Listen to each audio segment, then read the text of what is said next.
നമ്മളെ ഒഫീഷ്യൽ ചടങ്ങുകളിലേക്ക് കടക്കുകയാണ്. WACF ഞാൻ പറഞ്ഞു, ഒരു കുടക്കീഴിൽ ആനന്ദവും ആഘോഷവും സന്തോഷവും ഈ ലോകത്തുള്ള ഏതു കലാകാരനും ധൈര്യമായി ഒത്തുചേരാവുന്ന സംഘടന WACF, world arts and cultural foundation. നമുക്ക് വേൾഡ് ആർട്സ് ആൻഡ് കൾച്ചറൽ ഫൗണ്ടേഷൻ്റെ ഒരു ചെറിയ വീഡിയോയോടുകൂടി നമ്മുടെ ഈ ഒഫീഷ്യൽ ചടങ്ങിലേക്ക് സ്റ്റാർട്ട് ചെയ്യാം. പ്രതിഭയുണ്ടായിട്ടും മാത്രം കാര്യമില്ല, അത് പ്രകടിപ്പിക്കാനുള്ള വേദിയും ഉണ്ടാകണം. കഴിവുണ്ടായിട്ടും പരിമിതികളുടെ അദൃശ്യ കൂടങ്ങളിൽ തടവിന് വിധിക്കപ്പെട്ട അനവധി കലാകാരന്മാർ നമുക്ക് ചുറ്റിനും ഇപ്പോഴുമുണ്ട്. അതിജീവനത്തിന് അവസരങ്ങളുടെ ദൂരവെളിച്ചം കാത്തുകാത്ത് മുഷിഞ്ഞവർ. സർഗവാസന തെളിയിച്ച പലർക്കും അർഹിക്കുന്ന അംഗീകാരങ്ങൾ കിട്ടാതെ പോകുന്നു. എന്നാൽ അത്തരം പ്രതിഭകൾക്ക് പ്രതീക്ഷയുടെ പുത്തൻ അരങ്ങൊരുങ്ങുകയായി UAE world arts and cultural foundation.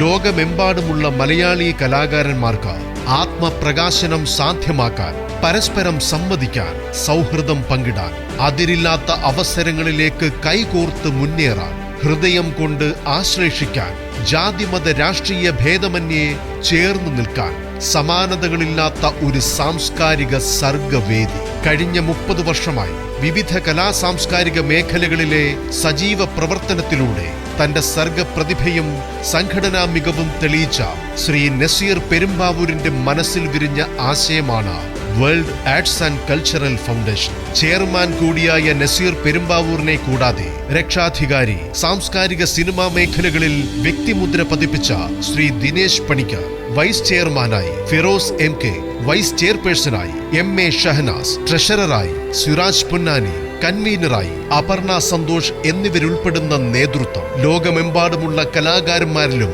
UAEയുടെ കലാപരിസരത്തും സഹൃദയ മനസ്സുകളിലും പുത്തൻ അലയുലുകളും പ്രതീക്ഷകളും സൃഷ്ടിക്കുമെന്ന കാര്യത്തിൽ സംശയമില്ല.